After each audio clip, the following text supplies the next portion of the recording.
Assalamualaikum warahmatullahi wabarakatuh. Bismillahirrahmanirrahim. Alhamdulillahirabbil alamin wa bihi nasta'inu ala umuri dunya waddin. Wassalatu wassalamu ala asyrafil anbiya'i wal mursalin sayyidina wa maulana Muhammadin wa ala alihi wa sahbihi ajma'in, amma ba'd.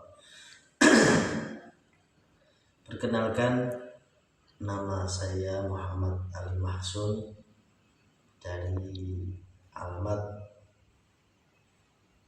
Kepoh Kacangan, Modo Lamongan. Jadi saya di sini dari Lamongan, kuliah di Jombang. Nah, ini saya ingin menjelaskan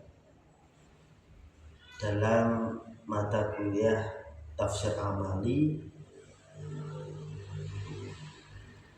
Nah, di sini yang saya akan jelaskan, yang saya pilih itu dari tafsir surat Al-Fatihah.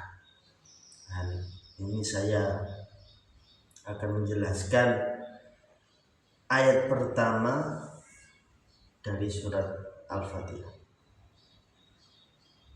Ayat kedua dari surat Fatihah, yaitu Alhamdulillahirabbil alamin. Nah, di sini Alhamdulillahirabbil alamin itu satu. Alhamdulillah, kita menggunakan hidup untuk memuji kepada Allah dalam keadaan apapun. Jadi kita bahkan harus untuk Allah Ta'ala saja. Pujian itu hanya Allah, kepada Allah Ta'ala. Kita memuji Allah untuk segala nikmat-nikmat, untuk nikmat-nikmatnya yang Allah Ta'ala berikan kepada kita semua. Contoh nikmat-nikmatnya Allah, ketika kita hitung gak akan bisa menghitung sebegitu banyaknya nikmat-nikmat yang telah diberikan.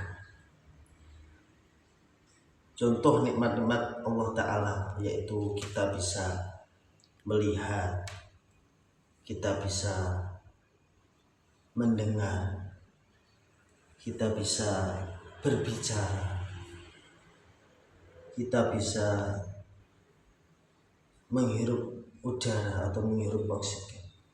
Nah, itu semua nikmat-nikmat Allah Ta'ala. Jadi kita bisa melihat apapun yang kita bisa lihat, mendengarkan apapun yang kita bisa dengar, berbicara apapun yang kita bisa bicarakan. Nah, itu semuanya itu dari Allah Ta'ala. Kita bisa menggerakkan tangan sehingga kita bisa melakukan apapun dengan tangan itu. Kita bisa berjalan sehingga kita bisa menuju semua apa yang kita akan tuju. Kita menghirup oksigen, yang mana oksigen itu gratis untuk kita.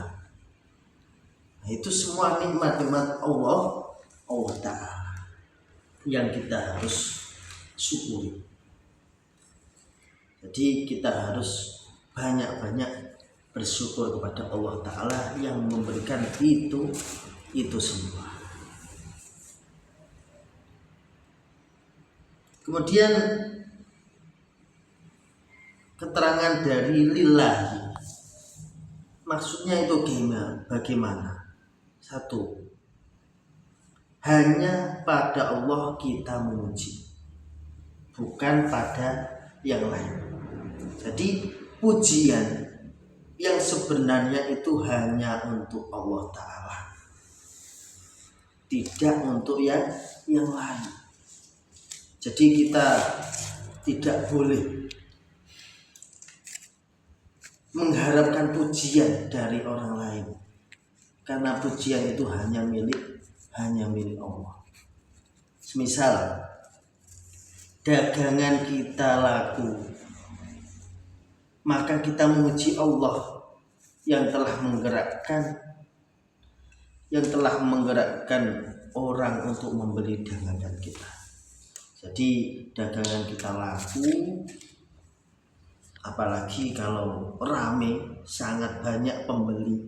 Nah, itu kita harus memuji kepada Allah, bukan malah sombong. Wah, dagangan saya rame, dagangan saya menarik, dagangan saya enak, sehingga banyak pembeli yang datang kepada dagangan saya.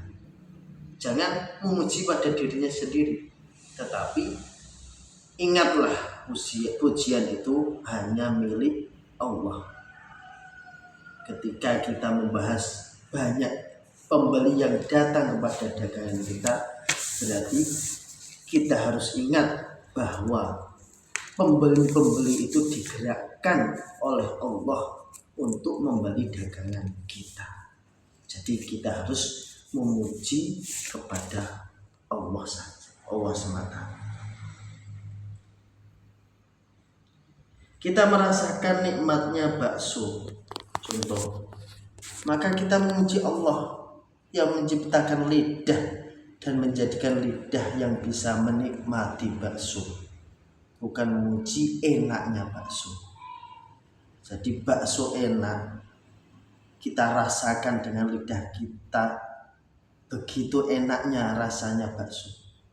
Nah, itu bukan memuji kepada enaknya bakso, memuji kepada si pembuat bakso, jangan. Tapi kita memuji kepada Allah Ta'ala yang menciptakan lidah kita, sehingga kita bisa merasakan nikmatnya bakso itu.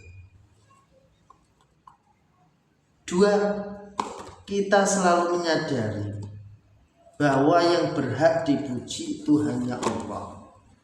Oleh sebab itu, jika kita dipuji, maka kita limpahkan pujian itu pada Allah Ta'ala. Jadi ketika kita dipuji orang, semisal kita pintar, kita cerdas, kita mempunyai keahlian apapun itu, sehingga kita dipuji oleh orang lain, maka jangan kita langsung besar hati, jangan sombong. Wah, saya pintar, saya cerdas, saya ahli dalam segala apapun. Jangan, tapi kita harus memuji kepada Allah yang menjadikan kita diberikan kecerdasan, kita diberikan kepintaran, atau kita diberikan keahlian apapun itu. Kita harus memuji kepada Allah Ta'ala. Kemudian penjelasan dari Rabbil Alamin. Tadi sudah alhamdulillah, kemudian lillahi, kemudian sekarang Rabbil Alamin. 1, kita perbanyak ingat bahwa Allah yang menciptakan, memelihara, mengatur, dan memiliki seluruh alam.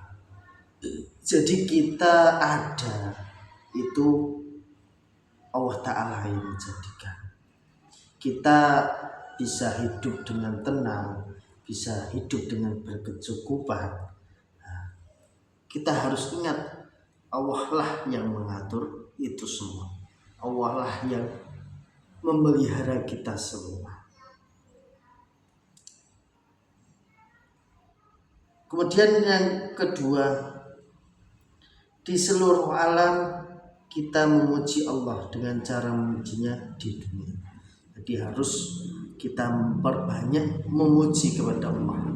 Jadi apapun yang kita peroleh, apapun keadaan kita, apapun hal itu, pujian itu hanya milik Allah. Jadi kita harus ingat-ingat pujian itu hanya milik Allah Ta'ala.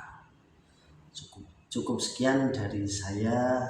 Bila ada kata-kata atau penjelasan yang kurang tepat, mohon kritik dan sarannya. Bapak dosen umpama sudah mendengar ini, mohon ditegur kalau ada yang salah. Sekian dari kami. Assalamualaikum warahmatullahi wabarakatuh. Wes.